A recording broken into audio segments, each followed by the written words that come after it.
Hi folks, I'm Mark with Artisan Restoration, and yeah, I got my Joe Biden sunglasses on today.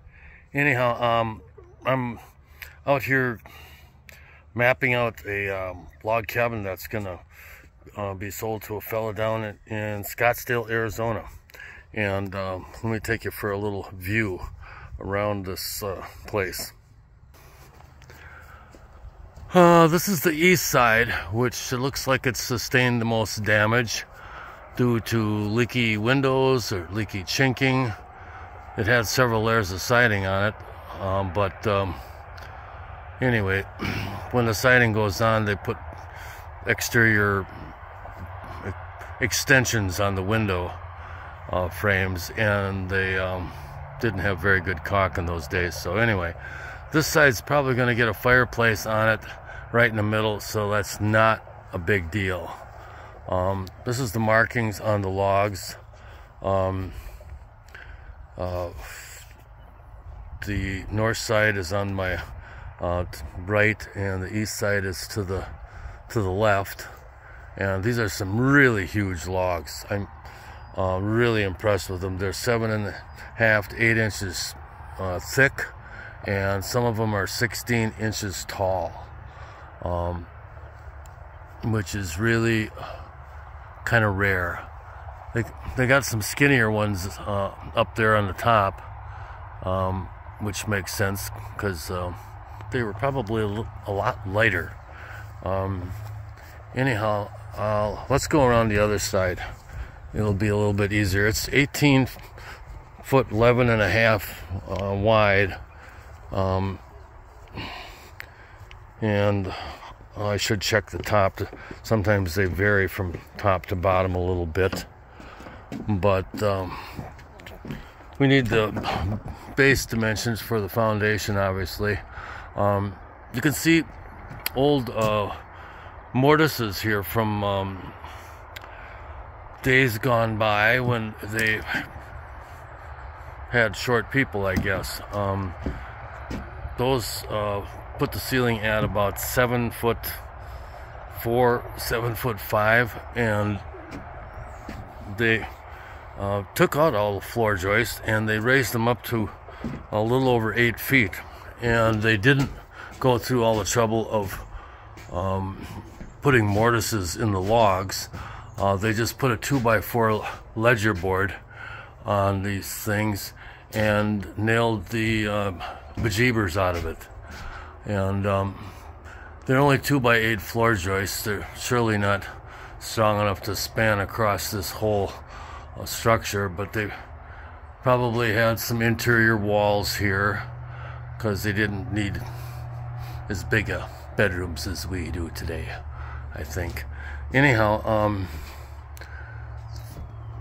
they're a mixture of native hardwoods. Not exactly sure what species they are, but they are in pretty good shape. That east wall was probably the worst of all, and the well, let me jump out here and show you this. The floor system usually rests on the first course somewhere, but anyway, when they raise the ceiling, maybe they raise the floor too, I don't know, but you can see the old notch for the doorway is about 4 inches below the current floor. That doesn't make any sense to me, but perhaps, like I said, maybe they raised the floor height also. So it's about 32 inches down to the floor on that window over there. And here's the west side. Logs are in really good shape. The one down here in the bottom was notched out because they made an exterior doorway into the basement. And there's a little deterioration on each side of the window, again due to leakage from some jamb extensions. and there's one little spot in the top right corner of that window, but otherwise this wall is perfect. This other wall over here on the south side has been kind of butchered, I would say, because when they added on to it, God, I hope I don't step on a nail today. They added this addition on here. This is about 16 by 24. When they got indoor plumbing, they had some old window openings in this side, and that one was out to a porch, so maybe they just moved it over so they could look out into the porch. This one over here, this opening fell right on the wall line of the addition, so they moved that one over too. I don't get it. That opening makes no sense whatsoever, other than one of them was an original window opening, which you can tell by the framing, and then the other one was added later after this addition was done. The doorway, it's got a chunk of wood over the top of it. Again, I can't explain that. Up on top, the addition here was a 2-story addition, and in order to get access to it, they didn't put another stairway in, of course.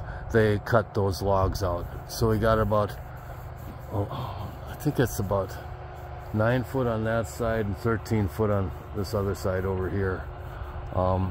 So we'll have to either put a real low window in there, or get some logs and put them in there to replace that. So anyway, let's go upstairs.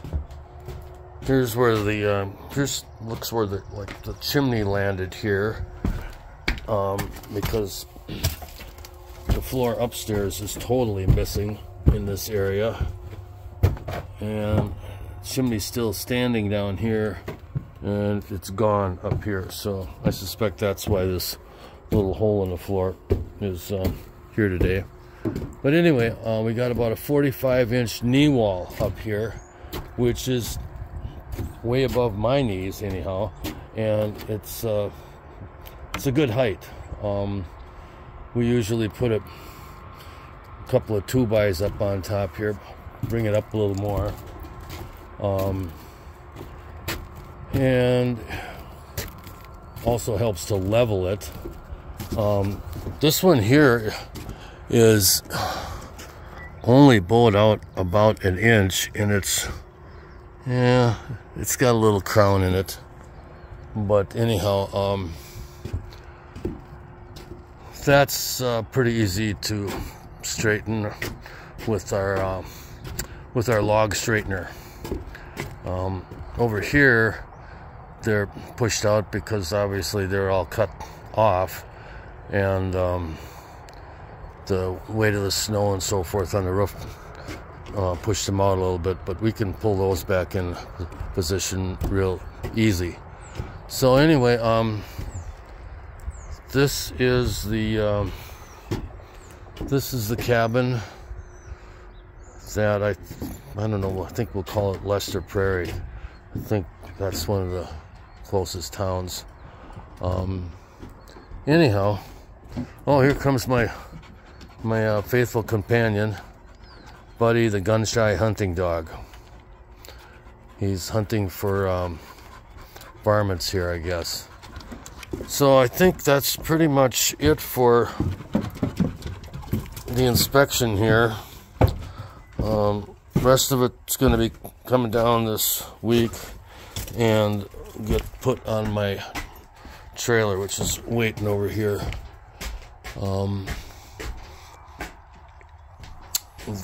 It's been tagged by my friend Bob, who's going to be taking it down. I've made notes and measurements on everything so I can put it back together. Over here again, you can see how the floor is built up higher than the notch in the log, which doesn't make a lot of sense to me. Be one of the unsolved mysteries of this cabin, I guess.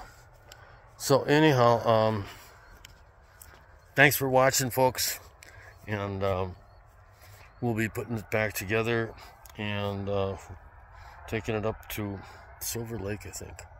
I'm not sure. Anyway, take care.